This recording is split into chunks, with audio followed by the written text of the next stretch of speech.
वो ज्यादा ठीक से बता सकते हैं। नीतीश कुमार अगर गए तो जो एक संभावना है, क्यों नहीं वो राजनाथ सिंह को गडकरी से मिल सकते हैं, अगर हम ये सोच ही रहे हैं तो।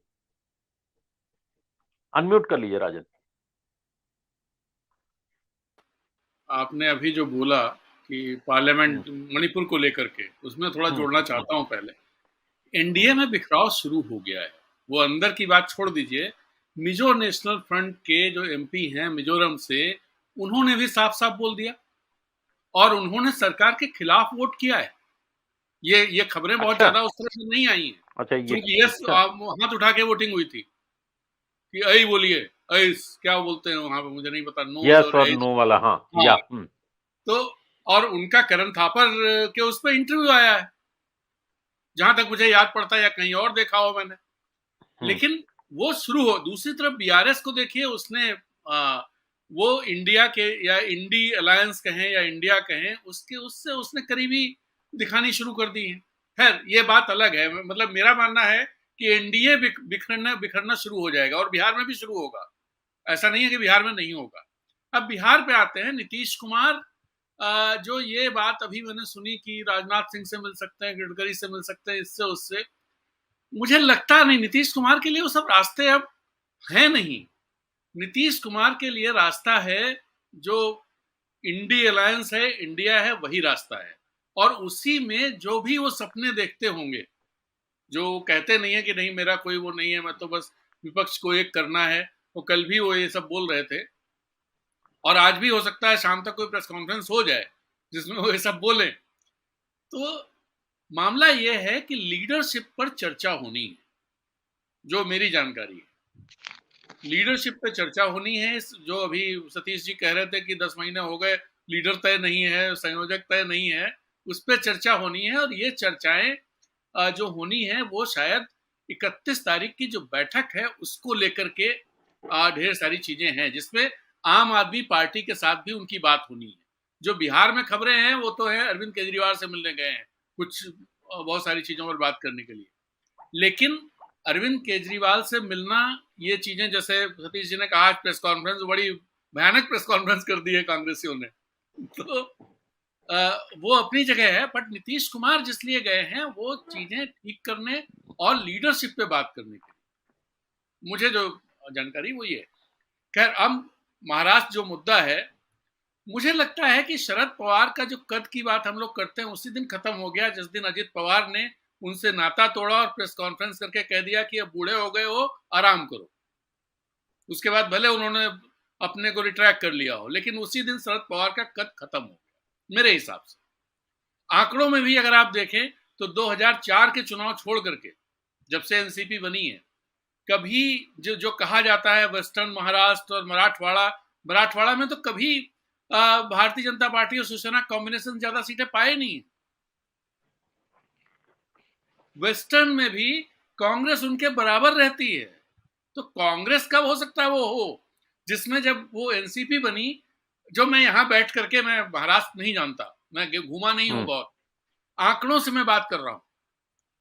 एनसीपी बनी तो कांग्रेस का वोट थोड़ा शरद पवार की तरफ गया और कुछ कांग्रेस के साथ रहा। वेस्टर्न महाराष्ट्र में भी ऐसा नहीं है कि हर चुनाव में एनसीपी जो है वो ज्यादा सीटें लाती हो और भाजपा पे भारी पड़ती हो। भाजपा भारी पड़ती है अधिकतर चुनावों में, भाजपा और शिवसेना कॉम्बिनेशन। पहली बार वो लोग अलग अलग लड़ेंगे इस बार। तो ये जो चीजें हैं, और एक चीज और बताया, जब उन्होंने सबसे ज्यादा सीटों पे चुनाव लड़ा शरद पवार ने, तो मैक्सिमम सीटें 71 जीती, ये सबसे ज्यादा जीती 71। तब 124 सीटों पर चुनाव लड़ा था 2004 में, इससे ज्यादा सीटें वो नहीं जीत पाए। जब पार्टी अलग हुई थी 223 सीटों पर चुनाव लड़ा था, 58 सीटें सिर्फ जीती थी। और पिछले चुनाव में भी 125 सीटें उन्होंने लड़ी थी और 54 जीती। उससे पहले 2014 जब अलग लड़े थे, वो कांग्रेस के साथ नहीं थे, 2014 में 278 सीटों पर चुनाव लड़े थे, 41 सीटें सिर्फ जीते थे। तो मैं जो बहुत दिनों से ये चर्चाएं, मैं भी चर्चाओं में शामिल रहता हूं और सुनता भी हूं तमाम तरह की, कि भाई शरद पवार का कद बहुत जबरदस्त, मैं समझ नहीं पा रहा हूं कि ठीक है शरद पवार एक पर्सनैलिटी होंगे, उनसे उनके सबसे संबंध रहते होंगे, वो बहुत सब चीजें मैनेज कर सकते होंगे, मैनेज कर लेते होंगे, ऑपरेट कर लेते होंगे, वो भाजपा में भी, यहां भी, वहां भी, लेकिन उनकी पॉलिटिक्स जनता को बहुत ज्यादा प्रभावित एक क्षेत्र विशेष में करती होगी, क्षेत्र विशेष के विशेष लोगों को, ओवरऑल महाराष्ट्र को प्रभावित करती हो। जैसे उत्तर प्रदेश में एक समय मायावती थी, पूरे प्रदेश को प्रभावित करती थी, मुलायम सिंह यादव थे, पूरे प्रदेश को प्रभावित करते थे, कल्याण सिंह थे, पूरे प्रदेश को प्रभावित करते थे। ऐसी स्थिति शरद पवार की महाराष्ट्र के आंकड़े नहीं बताते। ये मैं एक बात ये कहना चाहता हूं। दूसरी बात कि इंडी अलायंस या इंडिया को अब शरद पवार को डिस्काउंट करके चलना चाहिए, वो जाए चाहे ना जाए, क्योंकि अगर रोज इस तरह की चीजें होती रहेंगी तो इससे परसेप्शन महाराष्ट्र में है उसका, वो तो जो भी समझता हो जमीनी चीजें, जो बिहार में बैठा हुआ, उत्तर प्रदेश में बैठा हुआ, बंगाल में बैठा हुआ, उसे क्या लगता होगा, जो उनका सपोर्टर है उसे क्या लगता है, वो क्या कम्युनिकेट होता है उससे। तो इस मुझे ये लगता है भाई कि अगर इंडिया अलायंस को अब जो स्थितियां हैं, वो मोदी जी के कार्यक्रम में चले गए, वहां कुछ ऐसा बोल देते, भाई समझ में आता कि उन्होंने मोदी जी को सुना दिया, वो मिलते हैं उनसे, मिलना कोई गड़बड़ नहीं है, बिल्कुल मिलना चाहिए, मिलिए आप, लेकिन जब सवाल उठता है तब जाकर के आप कहीं बताते। आज प्रेस कॉन्फ्रेंस में बताया उन्होंने, तो उसी समय क्यों नहीं आप क्लियर कर देते हो भाई।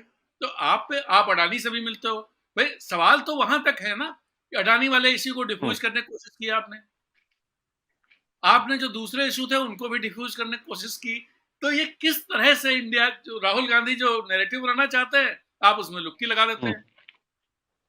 तो चीजों को देखना चाहिए, और जितना मजबूत बताया जा रहा है शरद पवार को, मुझे नहीं लगता, मतलब आंकड़े तो नहीं कहते हैं, लगता तो है, सबकी बातें सुन के तो लगता है कि भाई बहुत बड़े नेता है, लेकिन आंकड़े ये कतई नहीं कहते हैं कि वो बहुत बड़े नेता महाराष्ट्र के हैं।